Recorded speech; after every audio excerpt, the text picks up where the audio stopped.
as we're celebrating the 500 years of the Protestant Reformation, and as each night another emphasis of that Reformation is given, I was asked to speak a word about sola gratia, by grace alone. In Europe, some years ago, in an asylum, a sanitarium, a test was set forth to determine whether someone was sane enough to be set free from the sanitarium, whether they had gotten enough intellectual stability to be let go. And one of the crude ways that they would determine this was to place the inmate in a janitor's closet. They would turn the water on and put a stopper in the sink. Let the water fill up the sink and run over. They would give the inmate a mop. They would tell the inmate to clean up the mess as the water ran over from the sink that had the stopper in it. They would then leave the room for a couple of minutes and leave the inmate alone, whose task it was to mop up the mess. When they came back a couple of minutes later, if the water was still running with the stop in the sink and they were still mopping, they knew that person was not ready to go anywhere, because they did not have the capacity to understand the root of the problem. For hundreds of years, the church in darkness was trying to get people to mop up their sins through effort and merit, through indulgences. The then known Catholic Church, the Universal Church, had descended into a darkness that was engulfing Christianity, so to speak. Martin Luther rose up in 1517, and he came to Wittenberg door and he pulled the stopper out of the sink. He told people, you don't have to keep slinging your mop. You don't have to keep self-effort to make yourself acceptable to God, because acceptance with God is by grace alone. And that one of the five solas led to the Protestant Reformation, of which we are beneficiaries. When a person is in a contest and they win, they get a trophy. When a person is being recognized for an achievement, they get a reward. And when a person goes to work every day, they get a wage. But when you get a wage and you haven't worked, when you get a trophy and you haven't played, when you get an award and you haven't achieved, that's called unmerited favor. And at the heart of grace is unmerited favor. Grace can be defined as the goodness of God to people who do not deserve it, could never earn it, and could never pay back for it. For it is the God of grace that offers his goodness to undeserving mankind.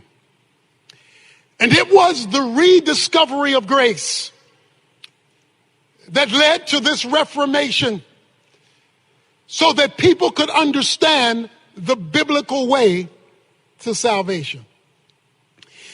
Grace is all that God is free to do for us, independent of us. According to Romans 11:6, grace is apart from works, For if it is of works, Paul says, it cannot be any longer of grace. And so what was reignited in the Protestant Reformation was an understanding that salvation cannot be earned, bought, paid for, or merited. To appreciate grace and to understand it, we have to understand the backdrop of our need for it, which will lead to the implications of it. A man came to a doctor one day to get the results of his test. The doctor said, I have some bad news for you, and then I've got some really bad news for you. Which do you want first? He said, well, what's the bad news? The bad news is I've examined your test, and you only have 24 hours to live. He said, well, that's the bad news? Yeah, that's the bad news. He said, then what's the really bad news? He said, I forgot to tell you yesterday. The need for grace comes up against some bad news and some really bad news. Paul says in Ephesians chapter 2 that you were dead in your trespasses and in your sins. That the human race was spiritually separated from God. And that was really bad news. He goes on to say in those opening verses that the world, the flesh, and the devil had teamed up to condemn the human race to a virus called sin for which it could not heal itself. That no amount of human effort, no matter how well-intentioned, could solve the problem of sin in the human race. The Bible declares that all have sinned and fallen short of the glory of God. And he calls that spiritual death. Now, granted, we do that at different levels of decomposition. In the coroner's report, some are really dead. Some are sophisticated and dead.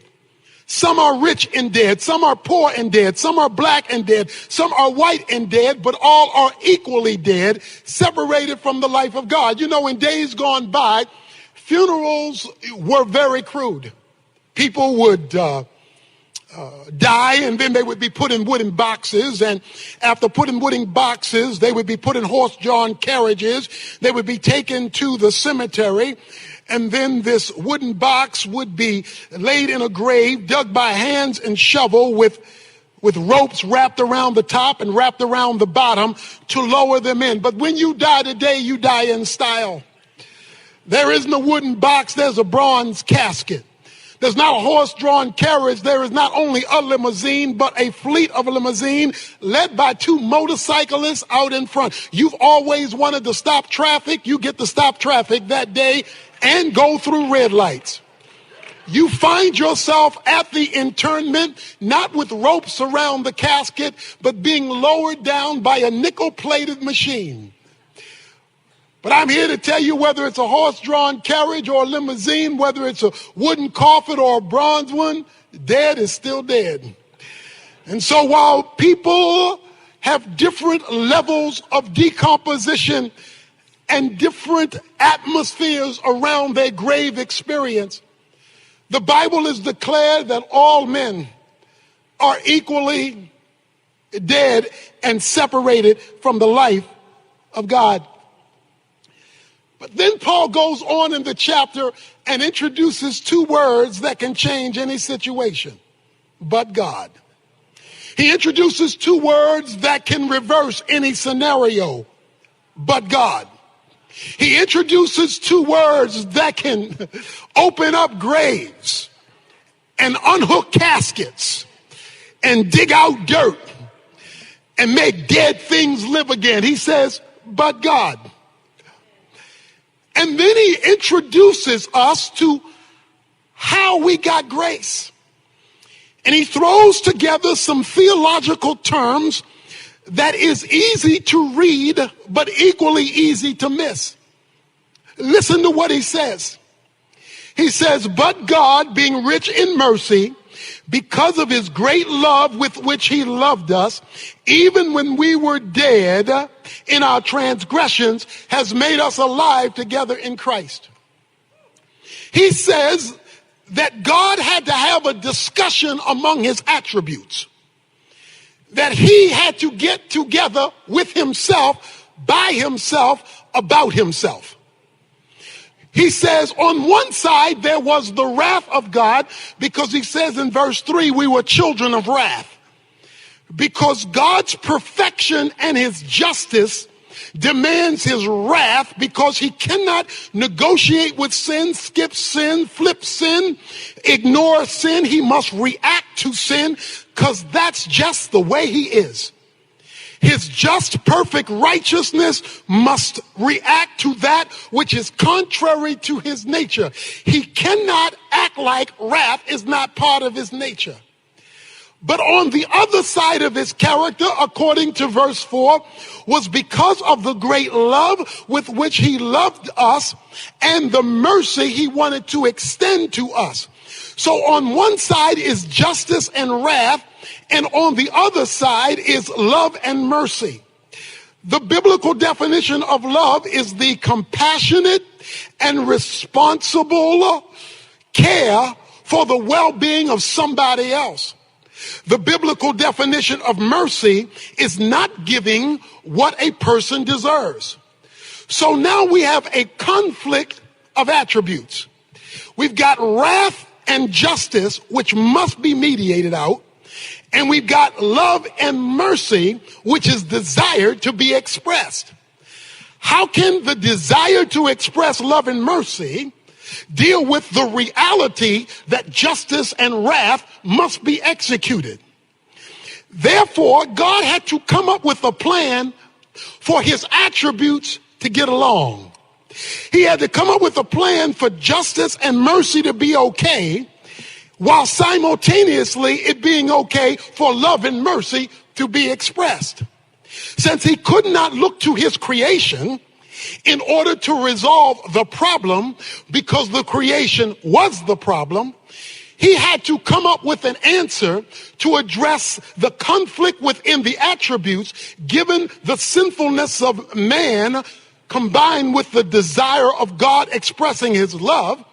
And so he came up with a plan to resolve the problem in himself, by himself, for himself, to benefit mankind who could not help themselves because they were stuck in a graveyard. So when the four attributes got together and began to have a meeting, the God of the Bible came up with a plan, and that plan ignited another attribute called grace.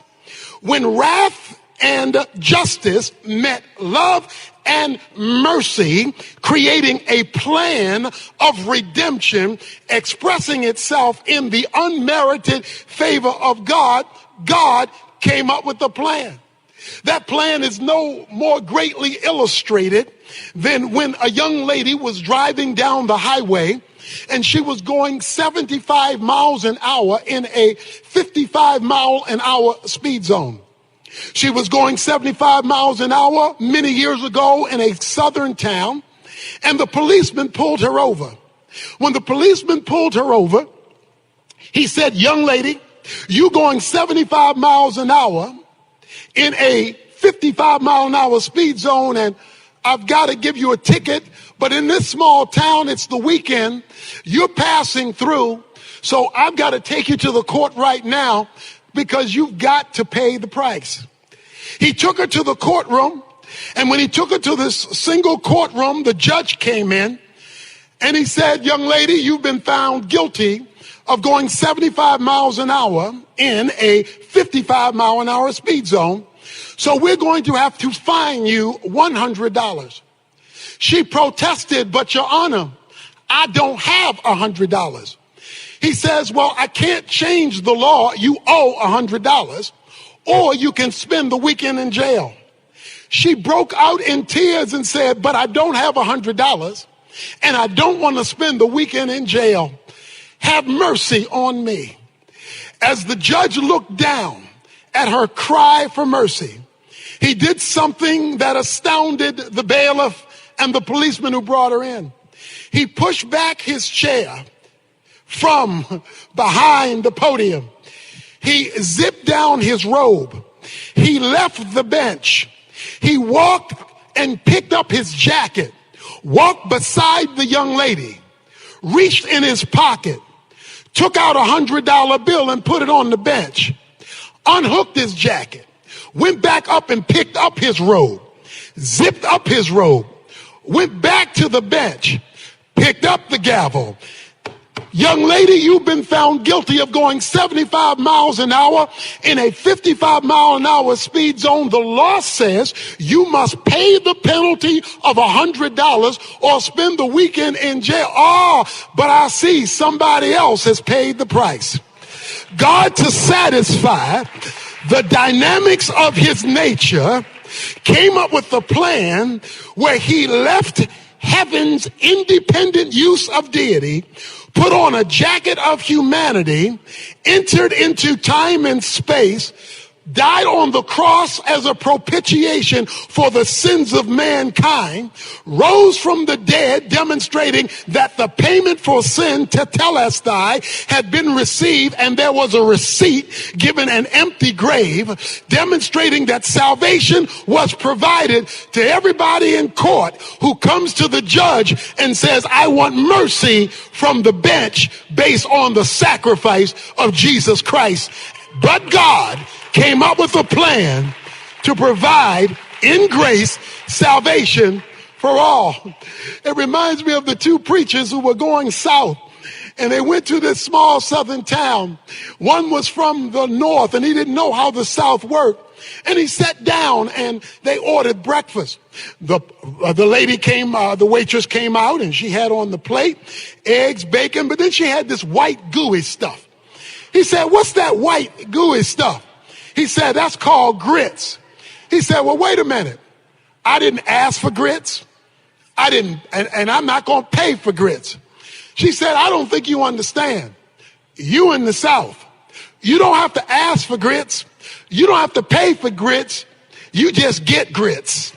It's just the nature of what we do. The beautiful thing about God's grace is the Bible says it is made available to all men because he just gives it away and gives it away and offers it at no charge. In fact, if you offer to pay for it, your payment will be rejected, because once it's of grace, it can no longer be of works.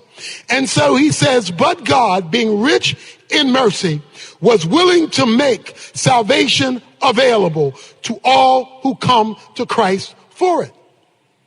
Now, we're all here evangelicals. We all agree with salvation by grace. But when Paul wrote Ephesians 2, he was talking to people already saved. He was talking to people already on their way to heaven. Why is he talking to them about a grace that they had already received? Because Paul understood that what often happens in the life of believers is they start out with grace, but then revert back to law. They start out with God's unmerited favor, but then they revert back to meriting something that cannot be merited. The Bible is clear that not only are we saved by grace, but we are sanctified by grace. That it is the grace of God that changes us after the grace of God has redeemed us. Many of our grandparents used a washing board to wash their clothes. They would scrub their clothes, and they would give all the human effort they had to get things clean. They would be tired and worn out, and the body would ache, not because they didn't want to be clean, but because there was so much work to make themselves clean. And then it could only be so clean because it was tied to their own human effort. But then through technology, there came a washing machine. And a washing machine forever changed how grandmother and her grandchildren got things clean. We no longer use a scrubbing board because we have something that has built in it a cleansing mechanism without all the human effort to make it work. What would you say to a grandmother for whom you purchased at no charge to her a washing machine who still insisted on using a scrubbing board? You would tell her she doesn't understand what she has. That what I have given you is much better than what you can pull off on your own. Often what happens in the Christian church is we tell people, let's get saved by grace, but let's get changed by law. When the Bible is clear through the Apostle Paul that once you have grace, you are no longer under law, because what law does is it tells you what's wrong, but it can't make it right. The law is like a mirror you go to in the morning to show you how jacked up you got last night. You go to the mirror and it shows you your hair's out of place, boo-boo is in your eye. You go to the mirror and it lets you know that you a hot mess. But you don't then take the mirror off the wall and wash your face with it. You don't take the mirror off the wall and comb your hair with it, because you know the mirror is only designed to reveal it. It's not designed to fix it. What God has so given us in grace, even after salvation, is a means to fix the very thing that the law condemns. But because we either do not understand grace, do not trust grace, or do not utilize grace, we do not experience the flow of grace. And Paul says in Galatians 5 verses 1 through 4, when you lose sight of what grace is, you fall from grace. And when you fall from grace, you are severed from Christ.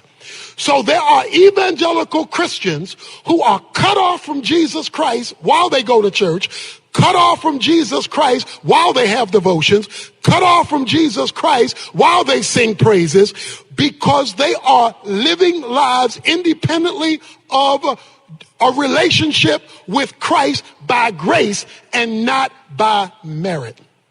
Now, when we understand this, he says in Galatians 2 that this grace that God has provided creates a relocation.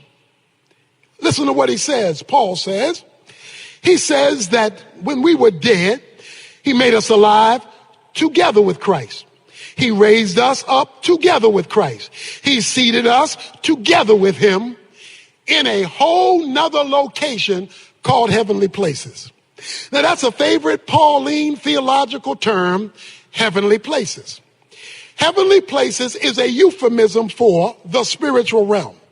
In chapter 1, verse 3, he says your blessings are in heavenly places. In chapter 1, verse 20, he says Jesus is seated in heavenly places. In chapter 2, verse 6, he says we are seated with him in heavenly places. In chapter 3, verse 10, he says the church operates with the angels in heavenly places. And in chapter 6 verse 12, he says the demons operate out of heavenly places, because heavenly places is where the action is. Let me put it another way.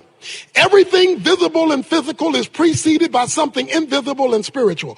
Everything visible and physical is preceded by something invisible and spiritual. So if you want to fix the visible and physical, you've got to address the invisible and spiritual. If you do not address the invisible and spiritual, you will not be able to address the visible and physical, because the visible and physical, which is the result of the invisible and spiritual, emanates from a whole nother realm called heavenly places. The job of grace is to cause us to operate from a whole different atmosphere than the atmosphere we live in. We live down here, but we're to operate from the atmosphere up there if we are to partake of the grace up there that has been disseminated for our responsibilities down here.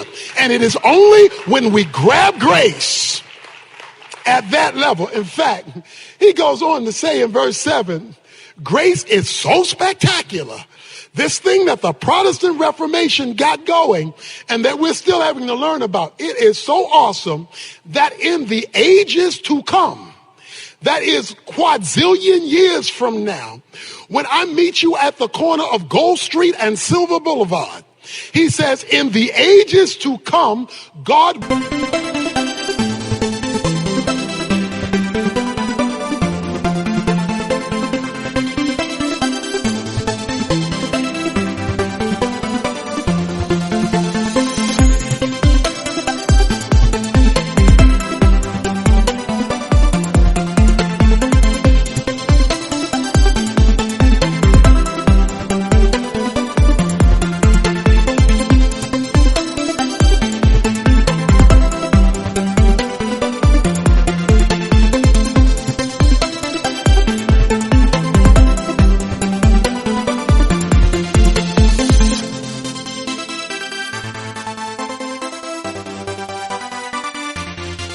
will be manifesting his grace. Translation, you ain't seen nothing yet. Because God is infinite, he is going to expose himself, since there will be no competing sin, so that every day, in fact, there is going to be so much grace in eternity, God is wiping out night so that you don't miss anything. He's going to give you a glorified body that can't get tired. He's going to keep it daylight forever, so that forever all you're going to see is God showing up, showing off. You're going to say, ooh, wow, God, ooh, did you see that? I mean, it's going to be nonstop exposure of infinitude by an infinite God in the ages to come. Verse 8 and 9, you have been saved. He says the Greek word for saved means to be delivered or rescued. He says all this is by grace. And it is by grace, and you are connected with him. You know, I've been the chaplain for the Cowboys, chaplain for the Mavericks. And when I do the Mavericks, they give me 4 tickets. They give me 4 tickets. I do the Maverick chapel. I tell some of the guys in church, I say, don't go on your own. You come with me. Because if you come with me, they charge you $15 a car to park. You don't have to pay to park because you're with me and I get a free parking pass. So you come with me. That saves each one of you $15 from parking. When you come with me, we're not going through the general public entrance. We have a private entrance. And we have a private entrance because I can go through that entrance. But if you're with me, you go through that entrance too. Not because of who you are, but because of who I am. When we go downstairs, there's a 4-course meal. You don't have to go buy food like everybody else because I eat for free, but you're with me. And since you're with me, you eat what I eat at no cost to you because you are with me. We then go in and we watch the game. When the game is over and everybody else is in a hurry to leave, we're not rushing because we're not going the same way they're going. We going up a private ramp, to a private elevator, out a private door, to a private parking lot, and we will be halfway home before most people have gotten to their cars, and that whole evening will occur because you're with me. So if you just hang with me, the rights and privileges of benefits that accrue to me, I can share with you, not because of who you are, but because of who I am. Jesus says, by grace, you're with me. And the rights and privileges of grace gets transferred to you, not because of who you are, but because of who I am. And if we would ever learn this thing of grace, that he says it is with him. So the point is, to experience more of grace, you must experience more of him. If you're in trouble with the law, you need more than a law book, you need a lawyer. If you're in trouble with a doctor, you need more. If you are unhealthy and need a doctor, you need more than a medical book, you need a doctor. If you are being attacked by criminals, you don't just need a penal code, you need a policeman. In other words, you need the visible manifestation of the book. Whatever's in that book, you need a living person to make that material in the book come alive to you. That is why Titus chapter 2 verse 11 is so critical. For the grace of God has appeared to all, bringing salvation to all men. And then he goes into, we look to Jesus Christ because he is the dispenser of grace. That is why what Nick is talking about is so critical, because the more Jesus you have, the more grace you get. The less Jesus you have, the less grace you experience. So it is the relationship with a person that allows him to dispense the grace that he offers, which is his sufficiency for the life that he's called us to live. Grace is like Niagara Falls. It just keeps on rolling. Fish don't run out of water, animals don't run out of foliage, and we don't run out of oxygen because of the abundant supply. And since God has got enough grace for you, your life, your ministry, your program, and he doesn't run out of it, that relationship allows him to dispense not only what the Reformation called for, salvation by grace, but sanctification by grace, sustaining by grace, transformation by grace. It's all about the grace of God when we operate from heavenly places. Now that the introduction is over, he throws a zinger in here. He's been talking for 9 verses about grace. He's used grace 3 times in Ephesians chapter 2. You're saved by grace. You're sanctified by grace. By grace are you saved, not of works. It cannot be merited. It's what God does for us, independent of us. That's the only definition of grace there is. The moment you add merit, it is no longer of grace. Then wait a minute. Then if that's true, what about my responsibility to work? He knew you were going to ask that question. So he comes in verse 10 and he keeps grace alive. He says in verse 10, for we are his workmanship, created in Christ Jesus for good works, which God prepared beforehand so that we would walk in them. You don't work to get grace, because grace cannot be earned. Grace cannot be merited. There is nothing you can do to make God give you grace, for then you would merit it and no one should boast. But what you can do is respond to grace. Your work, my work, our ministry, your service, what you do should be a response to grace. It is not an effort to merit grace. It is our appreciation for the greatness of grace that has been freely given to us. And the more of that grace you experience because of the work that you do. Notice the phrase, we are his workmanship, because it's about him. And he created us, saved us for good works. In other words, as out of our salvation, there should be a response.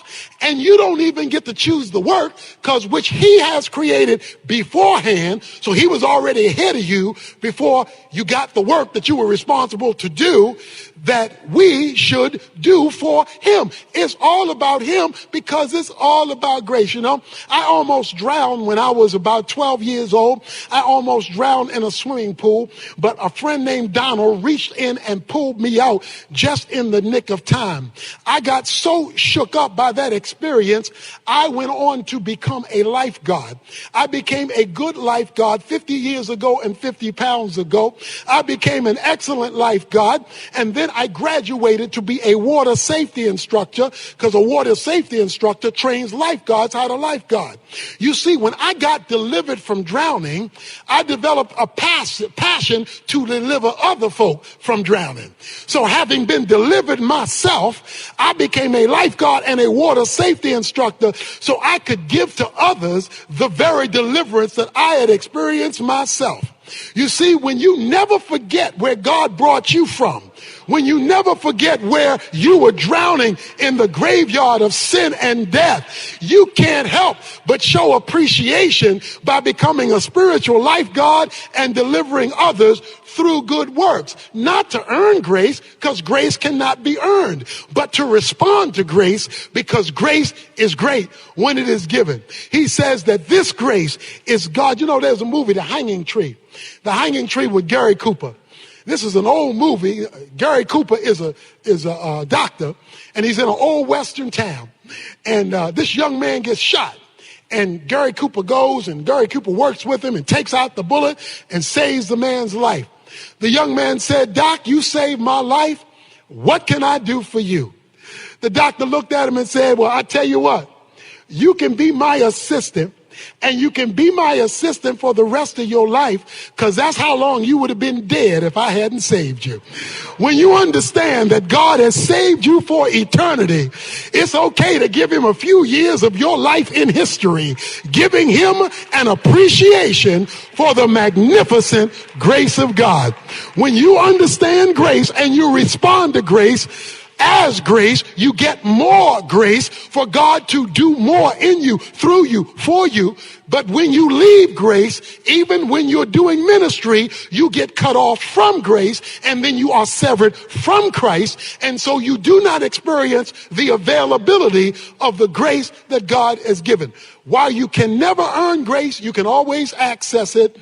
Romans chapter 5, verse 2, we access this grace by faith. So you access it, but you never earn it. And then in the last section of the book, I want to throw you an uncomfortable comment for some of you, because he doesn't leave the subject of grace. He throws in an adverb after talking about what grace is, after discussing how grace works, the union we have with Jesus Christ, and the flow. You know, when I was a boy, the way we took baths in the inner city of Baltimore was the way we went swimming in the inner city of Baltimore was the fire hydrant. Every Saturday, the fire marshal would come and flush out the fire hydrant. We put on our bathing suits and we go swimming. And we just let the water run on us as we were playing in the fire hydrant. But something always bothered me. I went to my daddy. I said, Daddy, that 3-foot fire hydrant, how does that have all that water? He said, boy, that fire hydrant doesn't have any water. It's underneath. It's hooked up to the dam. And the dam provides, through a pipe under the ground, the water you're getting out of the hydrant. When he explained that to me, I understood that their flow from the dam, which was much bigger than what I needed for my swimming lesson. That's how grace is. There's more grace than you can ever flush through your life. But when you open up that flood and God is able to flow to you and through you, because you are now being of benefit to others, you are now seeing what God can do that only God can do, for which only God deserves the glory. You're merely a hydrant through whom he can flow. And then he says, therefore. Somebody say therefore. Because see, whenever you see therefore, you need to ask what it's there for. Therefore always means in light of what I just said, in light of what I've just talked about, in light of what I just explained. That is, in light of my discussion about grace. And then he gets sensitive. Because he says, in light of what I said, he goes from verse 11 to verse 22, and he says, there should be racial healing in the church. He says, verse 13, but now in Christ Jesus, you who were formerly off have been brought near by the blood of Christ.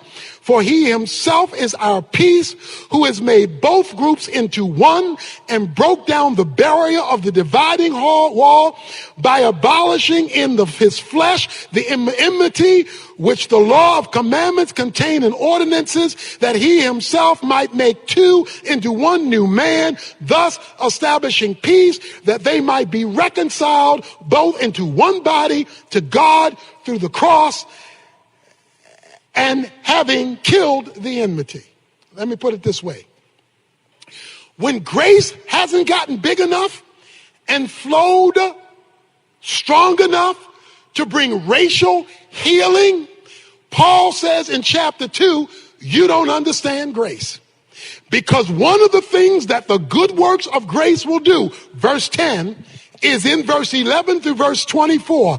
It makes the two into one. No longer is there illegitimate division between Jew and Gentile when grace has been understood. Because in the grave, you're just dead. In the grave, it doesn't matter. History, background, culture, color, class. In the grave, you are equally separated from God. In hell, you are equally separated from God. But he made us alive, an understanding of grace. So what this says is that the American church, in the divisions that we've had in history and in the divisions we still have today, don't understand grace. Because Paul says if you understood grace and you were doing good works, then you wouldn't have this division, because the cross brings peace. Whenever my wife makes me a sandwich, it will always be with mayonnaise. I don't eat mustard sandwiches. I am not a mustard guy. I am a mayonnaise guy. Now, mayonnaise has some ingredients that don't get along. Two ingredients in mayonnaise that don't get along is oil and water. Mayonnaise has oil and water. No matter how much you stir it together, push it together, force it together, oil and water are going to go back to their different end zones, because they understand their component parts are not meant to get along. But the reason I can eat mayonnaise is because of a process of emulsification. Emulsification is a process of taking two things that can't get along and bringing them together in harmony to create something new, special, and in my case with mayonnaise, tasty. So the reason why I can eat mayonnaise is because introduced to oil and water is egg.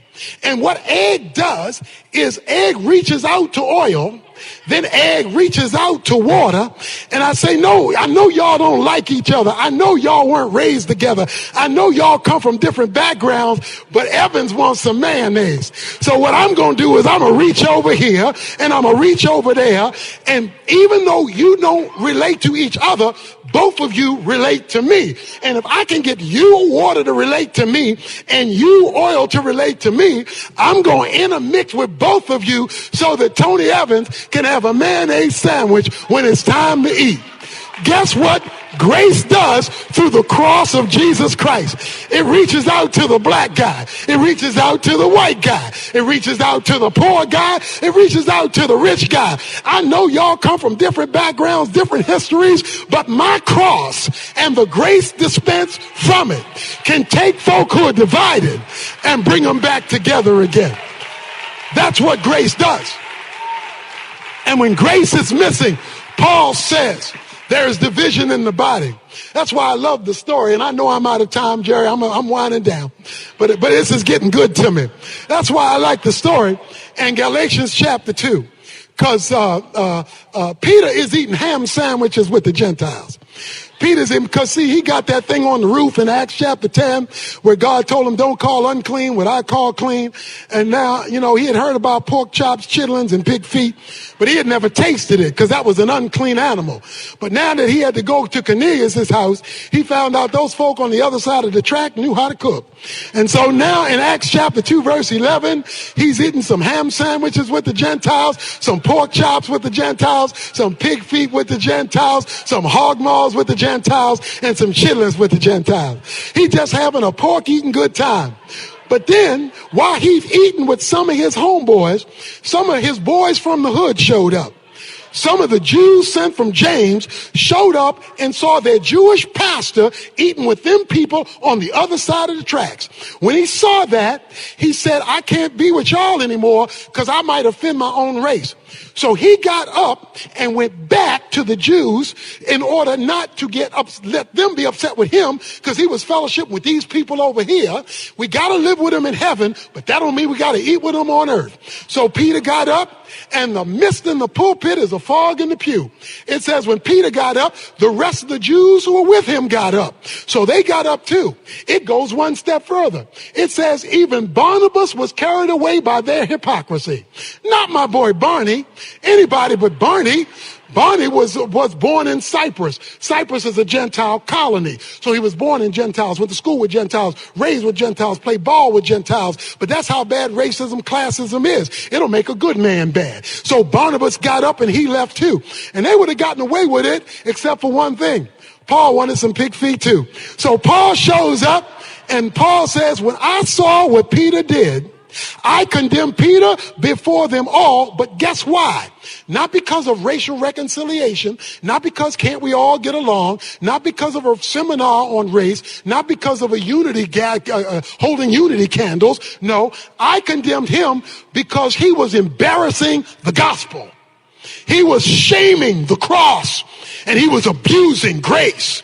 And the greatest verse on your identity in Christ, I'm crucified with Christ, nevertheless I live, yet not I, it's Christ who lives in me. The life which I now live, I live by faith in the Son of God who loved me and gave himself for me. That famous verse comes at the end of this story. See, everybody quotes the verse, but they leave out the story that led Paul to say the verse. That verse is Paul talking to Peter and saying, you don't know who you are, you've forgotten who you are because you've missed the cross, and when you miss the cross, you've killed grace. And so when grace is at work, the unity of a church is in focus.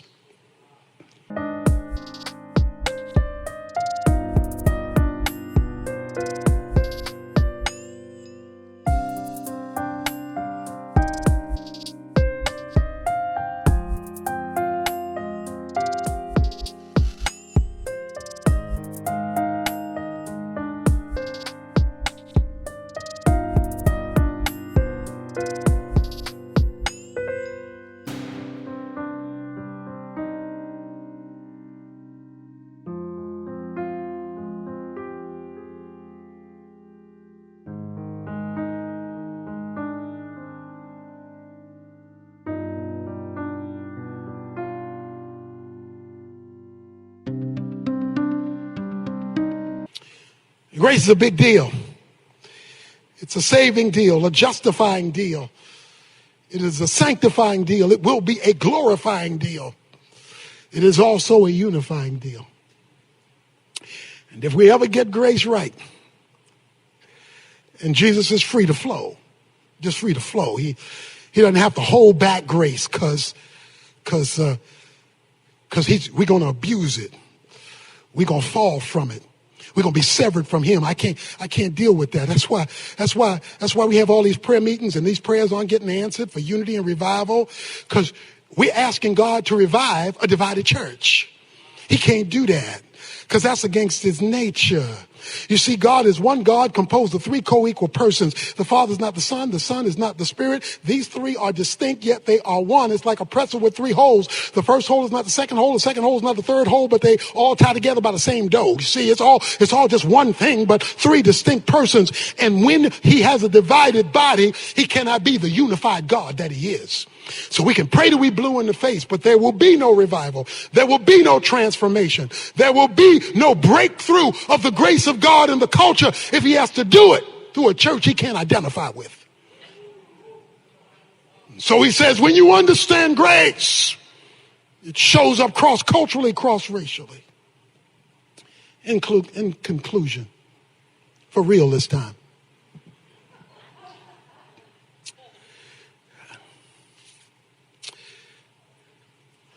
a lady had a major scar on her face. Major scar. Ugly. Her daughter would never invite her to any things at her school.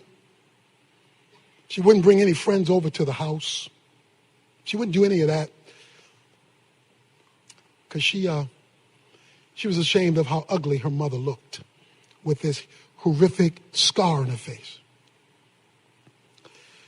One day her mother came to her and said, "Darling, why won't you ever invite me to your school functions? You never bring your friends over here. When I ask to meet them, you never let me meet them. Why?" The daughter said, "Mama, I hate to say this, but it's your scar. It's your scar. That ugly scar. I'm so ashamed. I'm sorry I feel that way, but I can't get over the scar." She said, "Son, daughter, have a seat." Sit down. Have a seat. Let me tell you about my scar. You were a baby in the crib. I was out hanging up clothes on the clothesline. I saw smoke coming up through the roof of the house. I screamed, "My baby, my baby." And I rushed inside, and the smoke was engulfing my baby's crib. I picked up my baby to run out of the house. As I was getting ready to run out of the house, a beam collapsed and struck me on the side of my face as I threw you through the door. And it burned me. So you have to understand, every time you see this scar, it's a reminder of the price I paid to deliver you. Every time you see the scar and don't want to talk about me to your friends, you just need to remember this scar saved you. Every time you see the scar and you don't invite me to be where you are, I just want you to remember, is this scar.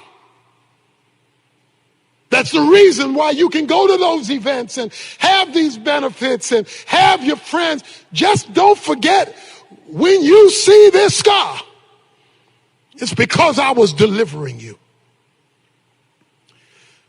My brothers and sisters, when you get to glory